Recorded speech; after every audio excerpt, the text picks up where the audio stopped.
Assalamualaikum warahmatullahi wabarakatuh. Perkenalkan, nama saya Hanifah Sadia. Saya dari kelas B, jurusan Tadris Bahasa Inggris. Di sini saya akan mempresentasikan hasil makalah yang saya buat, yaitu tentang zakat pertanian. Zakat pertanian. Pertanian adalah salah satu sumber pendapatan dan ekonomi bagi manusia. Dengan mempunyai tanah dan tanaman yang subur, boleh menjadikan seseorang itu kaya. Oleh karena itu, jugalah hasil yang dikeluarkan dari bumi tersebut diwajibkan zakat, yaitu zakat pertanian. Zakat pertanian umumnya adalah hak yang wajib dituai sebanyak 10% atau 5%, mengikuti kaidah pengairan. Daripada hasil pertanian yang tertentu pada waktu hasil tersebut dituai atau setelah dilakukan pentaksiran yang mencakupi atau melebihi 5 usuk, selaras dengan pengertian zakat secara umum, yaitu hak yang wajib ditunaikan dengan kadar tertentu daripada harta tertentu untuk golongan tertentu pada waktu yang tertentu. Adapun dalil-dalil yang mewajibkan zakat pertanian yaitu dalam Al-Quran, firman Allah SWT di dalam surah Al-An'am ayat 6 halaman 141, yaitu makanlah dari buahnya ketika ia menghasilkan dan dikeluarkanlah haknya, atau dalam artian adalah zakatnya, pada hari memetik, atau dan janganlah kamu melampau-lampau, atau dalam artian pada apa jua yang kamu makan atau kamu belanjakan. Sesungguhnya Allah tidak suka kepada orang-orang yang melampau akhirnya. Adapun hikmah dari melaksanakan zakat yaitu yang pertama, sebagai bukti keimanan kita kepada Allah dan mensyukuri nikmatnya, melahirkan akhlak yang mulia dengan rasa kemanusiaan yang tinggi, menghilangkan sifat kedut, rakus, kebendaan, juga dapat memberikan ketenangan.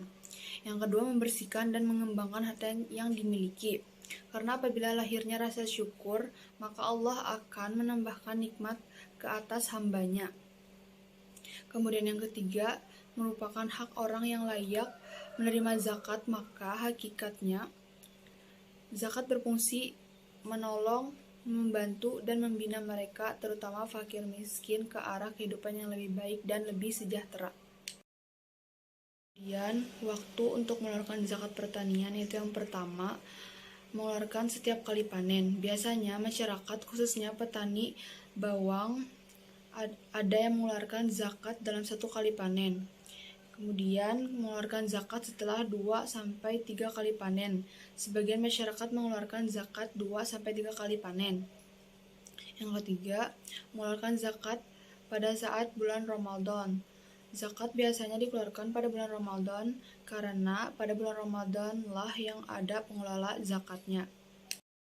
Kemudian, perbandingan mazhab tentang zakat pertanian yaitu yang pertama, mazhab Syafi'i dan mazhab Maliki berpendapat bahwa zakat wajib dikeluarkan dari setiap tanaman yang memperkuat atau menjadi makanan pokok dan dapat disimpan, seperti kurma, gandum, jagung, dan padi.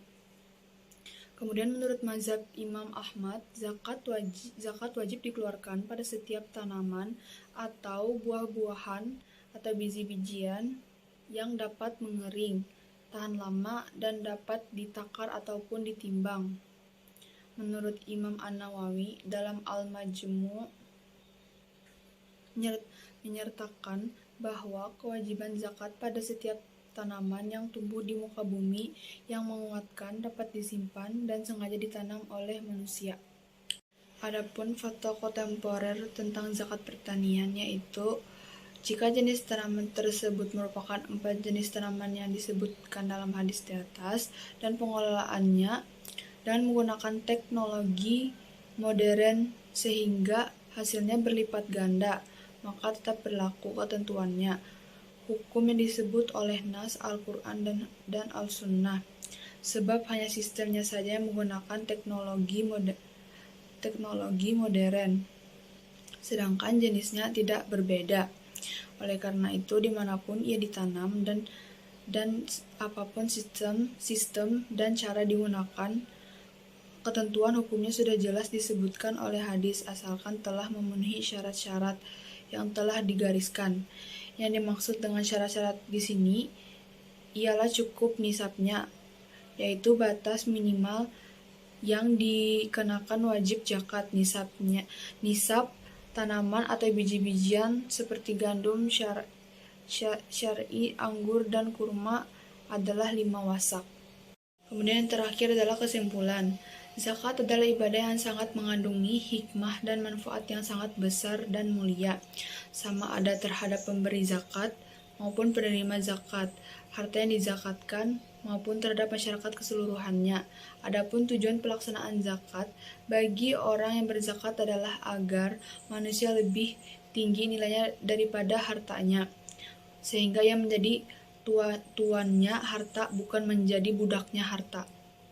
Sekian dari saya, mohon maaf atas segala kekurangan dari pemaparan materi yang saya bawakan tadi. Semoga materi tersebut bisa dipahami dan bisa bermanfaat bagi kita semua.